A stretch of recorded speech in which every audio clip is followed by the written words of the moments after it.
Tout était prêt pour lancer la nouvelle campagne d'Alassane Ouattara.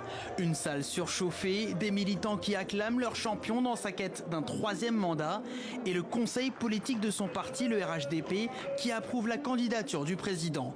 Mais c'était sans compter sur un nouveau coup de théâtre. Je vous demande de me laisser le temps du recueillement. Mais vous savez que je ne vous ai jamais déçu. Stupeur dans la salle, Ouattara maintient le suspense. Ému, la gorge nouée, le chef de l'État rend, comme il y a 2 semaines, un hommage appuyé à celui qu'il considérait comme son fils, le Premier ministre Amadou Gon Coulibaly, l'homme pour qui la voie était tracée vers la présidence. Amadou, je t'aime, moi aussi. Je vous remercie. La disparition brutale d'Amadou Gon Coulibaly a rebattu les cartes. Pendant plusieurs mois, Alassane Ouattara hésite, j'y vais, je n'y vais pas. En novembre, il donne l'argument d'une éventuelle candidature d'Henri Konan Bédié et Laurent Gbagbo, les 2 autres ténors de la politique ivoirienne, pour se relancer dans l'aventure. Alors si eux ils décident d'être candidats, alors je serai candidat. Parce que je ne veux pas que la Côte d'Ivoire retourne entre les mains de ceux qui ont détruit notre pays. Le 5 mars dernier, revirement de position, place aux jeunes. Je voudrais vous annoncer solennellement que j'ai décidé de ne pas être candidat à l'élection présidentielle du 3. Mais la jeune génération risque d'attendre. À 86 ans, Henri Konan Bédié va endosser la casquette de candidat du PDCI, sans oublier Laurent Gbagbo, qui souhaite revenir au pays et qui est réclamé par son parti, le FPI. Alassane Ouattara, lui, joue au maître des horloges, alors que la date butoir du dépôt des candidatures est fixée au 31 août. Il annoncera sa décision finale lors d'une allocution à la nation, très prochainement, sans plus de précision. Si Laurent Gbagbo parvenait à obtenir un passeport ordinaire ou un laissez-passer, savez-vous s'il se présentera à la présidentielle en Côte d'Ivoire au mois d'octobre ? Vous savez, je comprends, cette question est parfaitement pertinente. Cependant, l'actualité politique ne doit pas nous dispenser d'un minimum de décence. Le président Laurent Gbagbo, on parle d'un homme qui a été privé de sa liberté pendant près de 10 ans, quelqu'un qui n'a pas pu enterrer sa mère, qui n'a pas pu voir et enterrer ses très proches collaborateurs, pour ne pas dire ses amis et frères. Sa principale préoccupation aujourd'hui, c'est de pouvoir rentrer chez lui. La politique ne doit pas dispenser d'un minimum d'humanité et d'humanisme. Il veut rentrer chez lui. Lorsque, comme Fatoumata, vous êtes passionné de livres, manquer de bibliothèque peut être très frustrant. Alors quand Bebook est arrivé, cette jeune femme a sauté sur son smartphone. Elle a trouvé dans cette application ce qui lui manquait. Nous devions chercher un livre précis et au lieu d'aller chercher dans des librairies où bien sûr c'est sûr que nous n'allions pas trouver le livre, c'était préférable de télécharger Bebook et de trouver le livre que l'on cherchait. Bebook est un outil créé par ces jeunes Maliens qui voulaient offrir des solutions pour accéder à la connaissance. Ils ont créé une entreprise puis ont développé leur idée pour le téléphone, le support le plus répandu en Afrique. L'accès aux bibliothèques, c'est pas simple. Et puis les bibliothèques ne sont pas assez fournies. Donc nous, on a choisi, déjà nous sommes une entreprise technologique. Nous avons pour vision de proposer des solutions technologiques aux problèmes sociaux et culturels que nous rencontrons ici. Nous avons choisi de créer une application sur ces différentes périphéries-là afin d'apporter les livres à nos lecteurs là où ils sont. Aujourd'hui, les 7 livres de Bebook ont été téléchargés 10 000 fois. De quoi rêver en plus grand. Grâce à ce studio, la nouvelle version sera audio. On va proposer les livres qu'on édite, les livres édités. On va les proposer dans les différentes langues locales. Donc ici, c'est notre local, et le studio d'ingénierie son, qui va nous permettre d'enregistrer les différents livres dans les langues locales, en Bambara, Songhai, ou autres.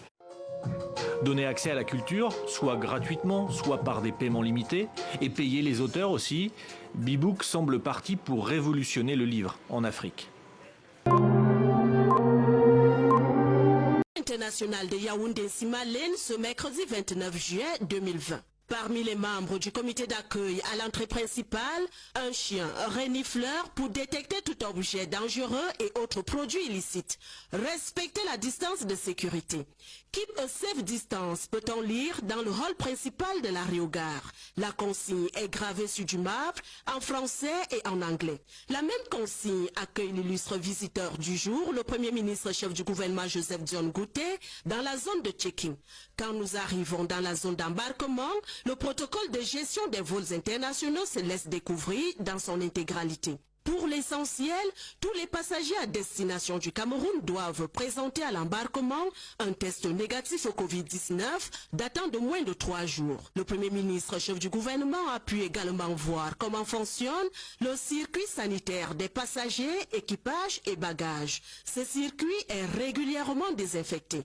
Parallèlement, les contrôles au débarquement ont été renforcés grâce à l'utilisation des caméras thermiques. Au terme de la visite, le Premier ministre s'est montré rassuré quant à la perspective de la réouverture prochaine des frontières nationales. Évoquons à présent ce sacrilège pour un Camerounais âgé de 24 ans, obsédé par l'argent facile.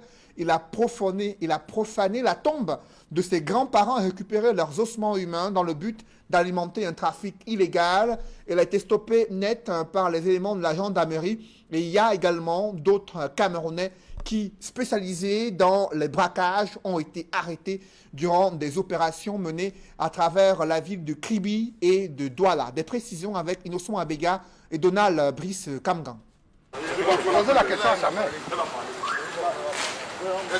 Le sac qu'il traîne ne contient pas de vêtements pour un voyage, mais bien les ossements de sa grand-mère. Cédric Wafo est allé exhumer les restes de ce parent à Baganté dans la région de l'Ouest. Animé de l'esprit de gain effréné, s'est retrouvé dans son Baganté natal, où il étant à exhumer 2 squelettes de ses grands-parents. Je demande pardon à Dieu, puisse m'accorder.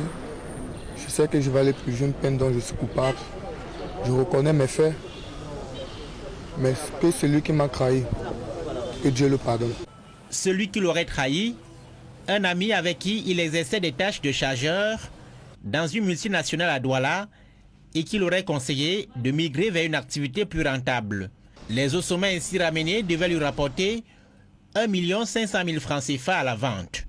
La maman du jeune de 24 ans n'en revient pas. Ouais. Il a dit que 1 500 000, c'est ce qu'il m'a dit. J'ai dit que tu prends tout le risque, tu ne m'appelles même pas. Tu ne m'appelles même pas. Qu'est-ce qui s'est passé? Toi qui n'as jamais commis le souci, qu'est-ce qui s'est passé avec toi? C'est tout ce que l'enfant m'a dit et il s'est mis à regretter. Des regrets après son interpellation au quartier Dakar, alors qu'il devait écouler sa curieuse marchandise. Un autre interpellé, David Ishumio. C'est le cerveau présumé d'un gang de braqueurs à main armée.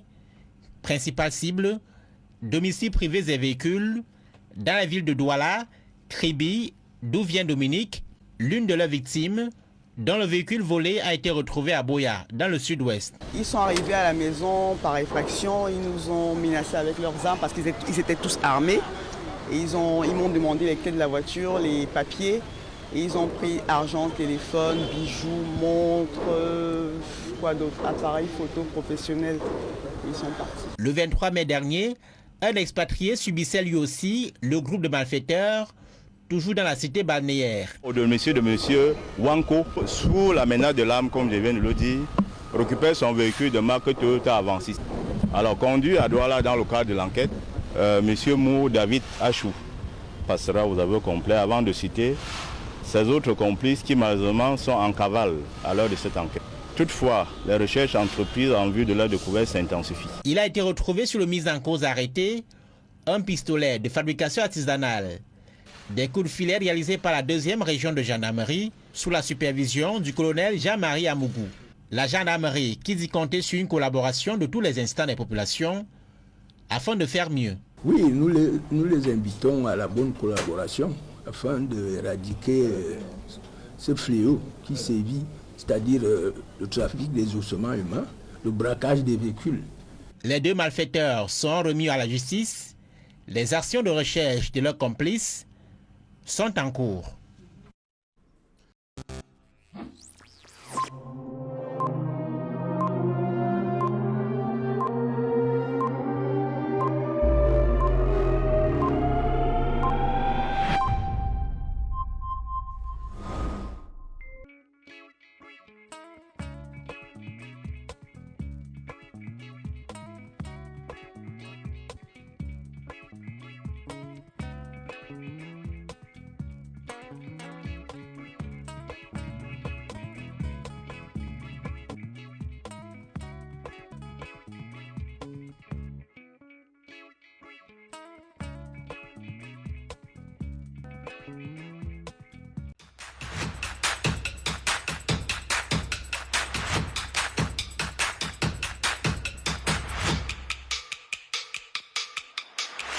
Thank you.